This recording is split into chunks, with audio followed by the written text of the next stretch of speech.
Recall the scene in the Bible when God wrought destruction upon Sodom. And think also of how Lot's wife became a pillar of salt.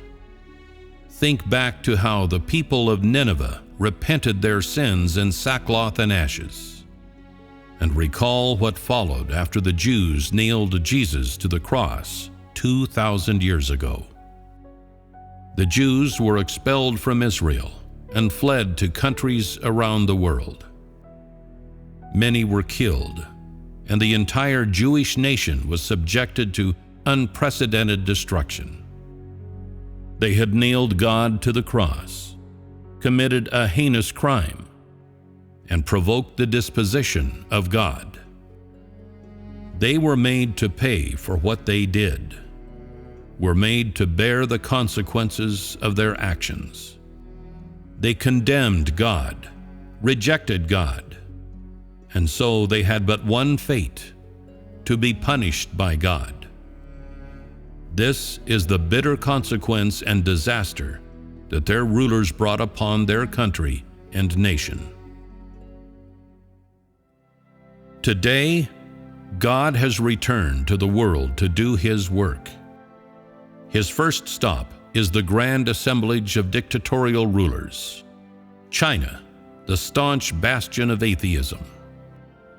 God has gained a group of people by His wisdom and power. During the period, He is hunted by China's ruling party in every means and subjected to great suffering, with no place to rest His head and unable to find a shelter. Despite this, God still continues the work He intends to do. He utters His voice and spreads the gospel. None can fathom the almightiness of God.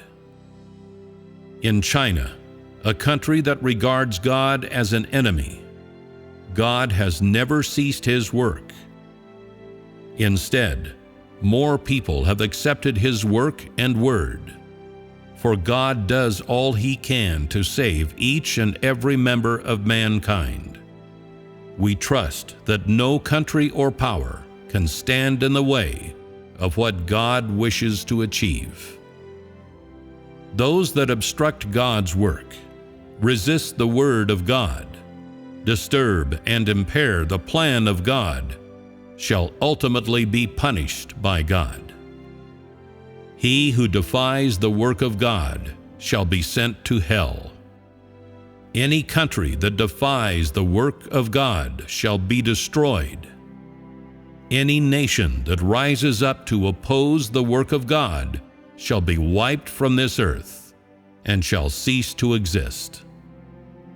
I urge the people of all nations, countries, and even industries to listen to the voice of God, to behold the work of God, to pay attention to the fate of mankind, thus making God the most holy, the most honorable, the highest, and the only object of worship among mankind, and allowing the whole of mankind to live under the blessing of God, just as the descendants of Abraham lived under the promise of Jehovah, and just as Adam and Eve, who were originally made by God, lived in the Garden of Eden. The work of God is like mightily surging waves. No one can detain Him, and no one can halt His footsteps.